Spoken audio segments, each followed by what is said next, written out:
So I discovered the Cornell note-taking method probably about 10 years ago actually, and I discarded it and ignored it for many years. It sounded boring, it is a little bit. It sounded corporate, sounded very academic, it sounded very dull, it sounded very highfalutin, a little bit staid, a little bit less dynamic than I thought I was as an individual, and it just basically felt a little bit dull. But then I used it, and I have not looked back.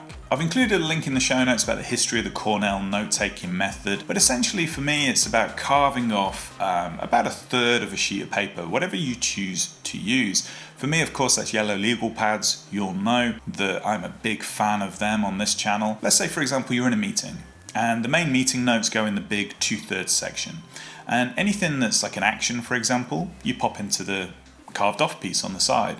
Anything that requires further research, maybe somebody uses a word or a term that you've never heard before, stick it in the side. Anything that requires follow-up, any ideas that just come to mind.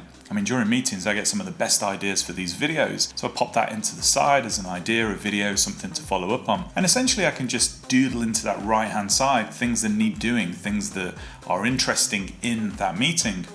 Not many meetings are interesting, but you get the gist. Whereas the main meeting content, the decisions and all the other stuff that you might capture in a meeting go into the main bulk. Let's say, for example, you're watching a video. You're watching one of these videos and there's some interesting stuff to learn, hopefully. You could do the same process in the main bulk, the 2/3 of the page. You write down the essence of what it is that we're talking about, what it is that you're studying. Over in the right-hand side, you stick actions, things to follow up, ideas, feedback, comments, whatever it is that you want to put in there. What I found before I was doing the Cornell note-taking method was all of my actions, ideas, thoughts, follow-ups, everything was just in the mix of the main content. And I had to go through and, try and pick them out and move them into a different system or whatever it was that I was doing. Whereas now you just go down the right-hand side and you just cross them off, do them, move them, do whatever it is that needs doing. It's a really powerful way of studying, of making notes, and really sort of taking things out of your brain, out of the mess of the topic, and bringing out and pulling out the things that are interesting to you.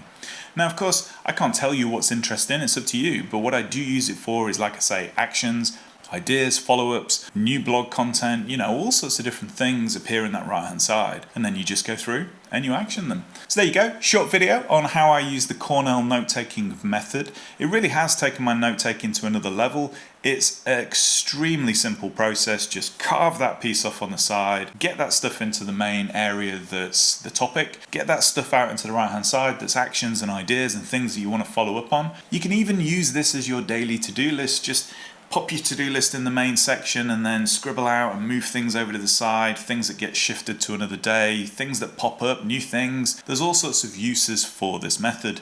It is pretty boring, but it is very effective.